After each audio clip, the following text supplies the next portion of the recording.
avec la Matmut, au cœur de l'actualité du Loup Rugby.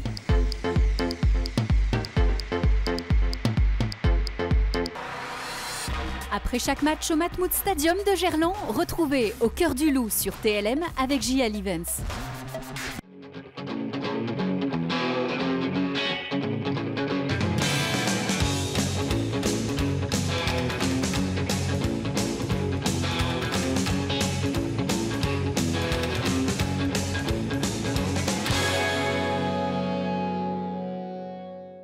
Salut à tous, après une magnifique saison 2017-2018 achevée en demi-finale du top 14, le Loup Rugby est déjà sur le pont pour préparer le nouvel exercice. Une saison qui va voir les Lyonnais découvrir la Champions Cup en plus du top 14. C'est la plus prestigieuse des coupes d'Europe de rugby. Des Lyonnais qui débuteront le top 14 le dernier week-end d'août. Dans cette émission, nous allons aller à la rencontre de Pierre Mignoni et de ses joueurs à l'aube de cette préparation. Au cœur du Loup, premier numéro de la saison 2018-2019 sur TLM. C'est parti! Et le premier invité de la saison d'Au cœur du Loup, c'est Jonathan Wisniewski, l'une des 8 recrues du Loup Rugby. Salut Jonathan, comment ça va? Bonjour, merci, ça va bien. Chaudement, ouais. Prise est dure, mais ça va. Tu viens de Toulon, mais ancien joueur, j'allais dire surtout ancien joueur grenoblois, mais c'est vrai, tu as longtemps joué à Grenoble. Ça ne change pas trop de Toulon, là, en tout cas au niveau de l'atmosphère. Ouais, je me rapproche de la région Isère où j'ai gardé de vraies attaches, où j'ai passé 3 belles saisons et j'ai rencontré beaucoup d'amis. Voilà, il y a un vrai plaisir à revenir proche de cette région qui m'avait beaucoup plu. Et puis voilà, sportivement, j'ai pas eu une belle saison à Toulon, donc il y avait envie de vite me relancer et puis de faire une belle fin de carrière dans ce club qui grandit vite. Donc un choix humain au-delà du choix sportif? Ouais, bien sûr, moi, je suis quelqu'un qui fonctionne beaucoup à lui-même, voilà, qui considère que c'est une vraie valeur importante. Et c'est vrai que quand Pierrot est venu me parler, j'ai beaucoup aimé les mots qu'il a employés. Ça m'a vraiment interpellé, ça m'a donné envie de prendre part à ce club, comme j'avais pu prendre part au projet grenoblois à une période. Voilà, je suis quelqu'un qui a besoin d'un projet, qui a besoin d'une histoire. Et aujourd'hui, c'est ce que je suis venu chercher à Lyon, qui fait des belles choses depuis 2-3 ans et avec l'envie de voir un petit peu plus haut encore. Alors Pierrot disait Jonathan, c'est évidemment Pierre Mignoni, l'entraîneur du Loup Rugby, qui nous expliquait la semaine passée en conférence de presse que maintenant, ça y est, pour le Loup, c'était plus facile de convaincre des joueurs de venir qu'avant. Alors il exagère un peu, certains décrochaient même pas le téléphone ou raccrochaient au nez. Maintenant que tout le monde écoutait le projet du Loup, mais c'est vrai que ça a dû compter les 2 dernières saisons du Loup Rugby dans la décision de venir ici. Ouais, c'est sûr. Puis le fait d'avoir la Coupe d'Europe, ça a aussi une vraie influence parce que les grands joueurs, c'est un facteur très très important. Ils ont envie de jouer ces matchs-là et surtout quand on voit la poule qu'on a cette année qui est très relevée, qui va être excitante. Donc voilà, il est clair que la Coupe d'Europe, c'est un facteur plus qui permet de recruter des beaux joueurs. Il y a la ville qui est attractive, il y a tout pour faire un gros club. On l'a vu sur la fin de saison dernière, il y avait de belles affluences. Il y a vraiment un engouement qui a pris autour de ce club et j'espère qu'on va être capable de continuer cette dynamique. Alors tu disais la volonté de te relancer un petit peu après une saison délicate à Toulon. Il y avait un autre trentenaire revanchard qui est arrivé il n'y a pas très longtemps, c'est Lionel Bolsis. Lui, il a retrouvé l'équipe de France en venant au Loup. Ouais, j'avoue c'est que un exemple à ce qu'a suivre. fait Lionel, ça a été inspirant, tout à fait, parce qu'il sortait de 2 saisons compliquées à Bordeaux où pareil, il n'était pas trop dans les plans, c'était dur pour lui, il rentrait pas dans la rotation et puis en arrivant ici, il s'est épanoui, il s'est éclaté, c'est totalement ce que je viens chercher. Voilà, après je sais que Lionel a fait une belle saison l'an dernier, donc j'ai beaucoup de respect pour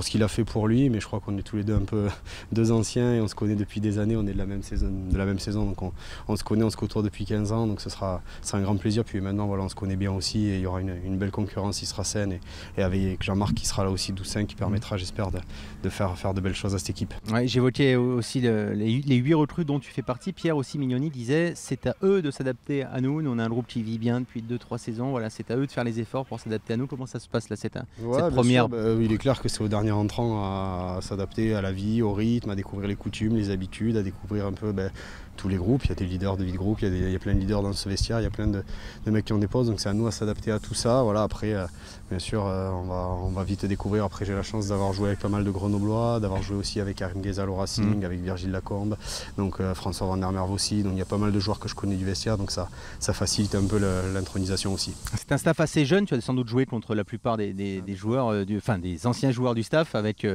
Karim Ghezal, avec Kendrick Lin, avec également David Atoub. Ouais. Qu'est-ce que ça change d'avoir des techniciens aussi peu expérimentés, mais... Ouais, après, ça change surtout quand on a 30 ans.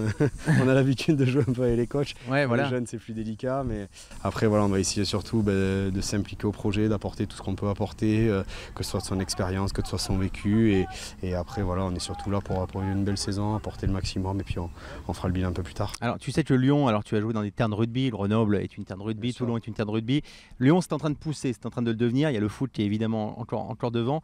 Quelle est un petit peu ta perception, toi, de l'extérieur avant d'arriver à Lyon sur la place du Loup dans le sport lyonnais. Ouais, il est sûr que le Loup est en train de grandir. Voilà, on va dire que l'OL prend une place énorme, mais le foot aura toujours une place monumentale.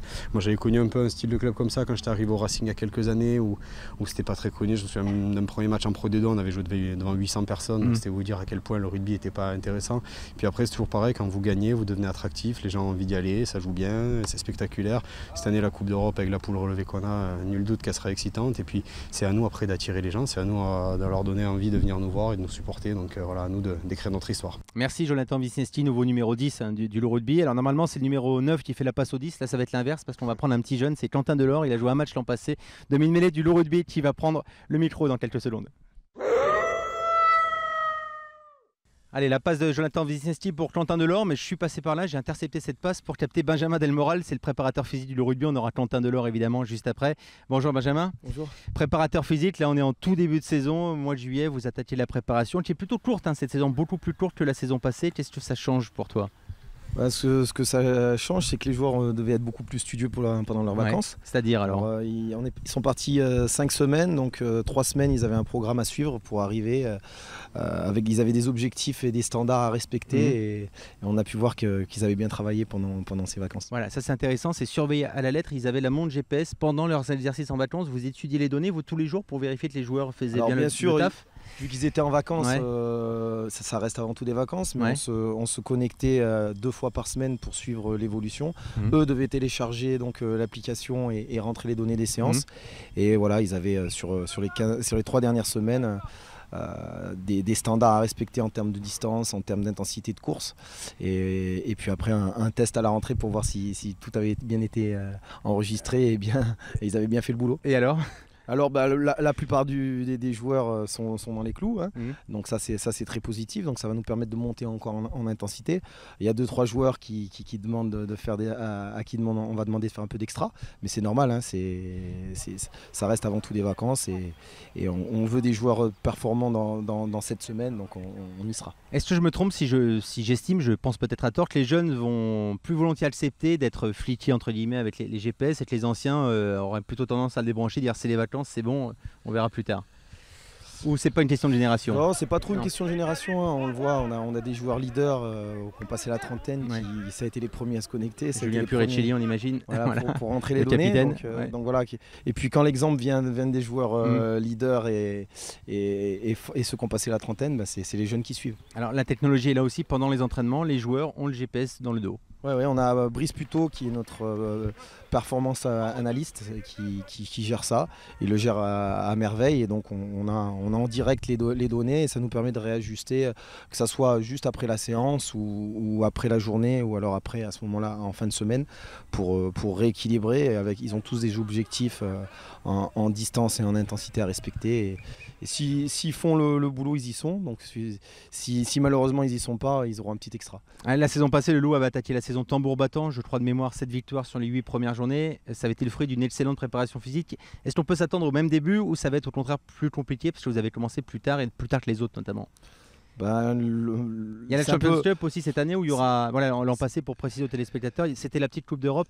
Pierre Meunier faisait tourner, c'était les jeunes, les remplaçants qui jouaient. Là, il n'y aura pas d'impasse possible. J'imagine que ça change aussi les données au niveau de la préparation. Bien sûr, mais après l'effectif aussi s'est étoffé, donc il y aura peut-être plus de turnover à ce niveau-là. Après, pour répondre à votre question sur le fait d'essayer de démarrer tambour battant, on va essayer de faire pareil du mieux possible. Mais les 13 autres aussi.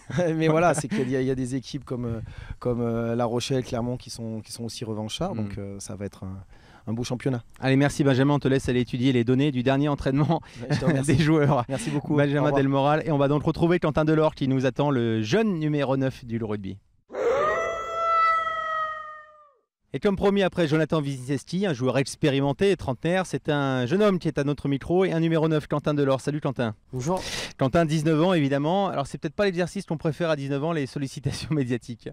Oui, c'est vrai qu'on n'a pas l'habitude. J'ai moins l'habitude que Jonathan, mais il faut en passer par là. Et ils font des buts à tout, comme on dit. Est-ce que vous êtes formé un petit peu au club, à ça, au centre de formation, à répondre aux questions des journalistes? On sait dans le foot, ils le sont. Est-ce que dans le rugby, vous l'êtes également? Non, pas forcément.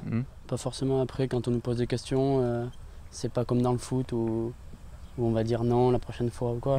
Non, on répond simplement et puis voilà. Alors on est là pour parler rugby avec toi, Quentin. Alors Quentin Delars, 19 ans, demi-mêlée, une apparition la saison passée tout de même en top 14, c'était du côté de Pau. Voilà, là j'imagine que la volonté c'est de s'affirmer un petit peu plus, de prendre un peu plus de temps de jeu. Il y aura beaucoup de rotation aussi avec la Champions Cup. Oui, tout à fait. Cette année, c'est vraiment ce que je cherche. L'année dernière, c'était surtout une année transitoire.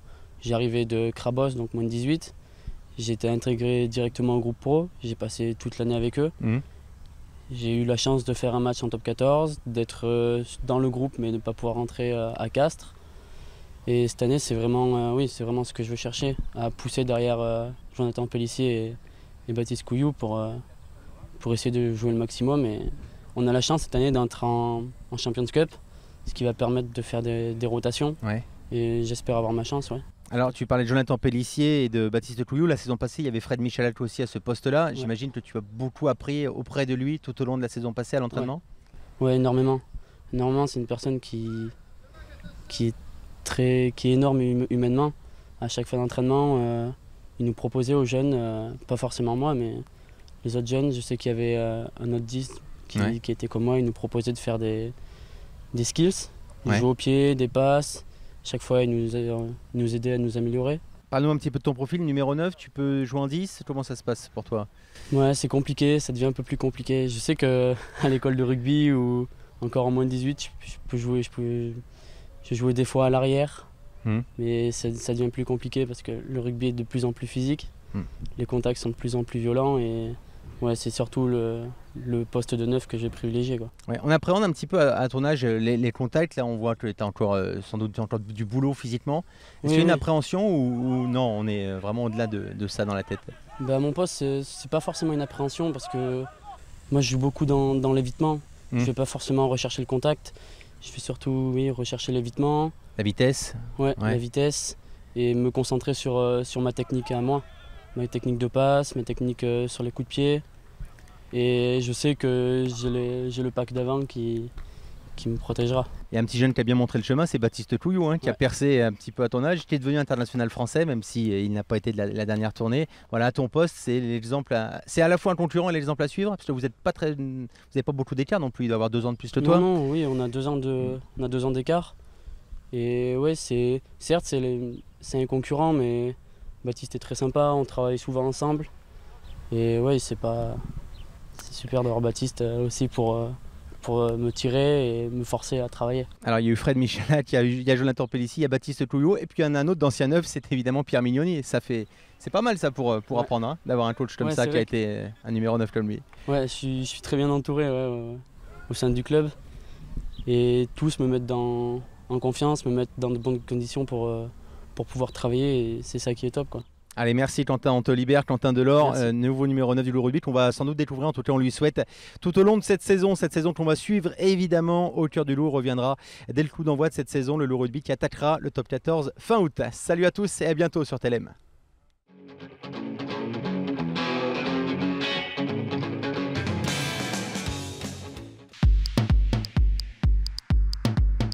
Avec la Matmut, au cœur de l'actualité du Loup Rugby.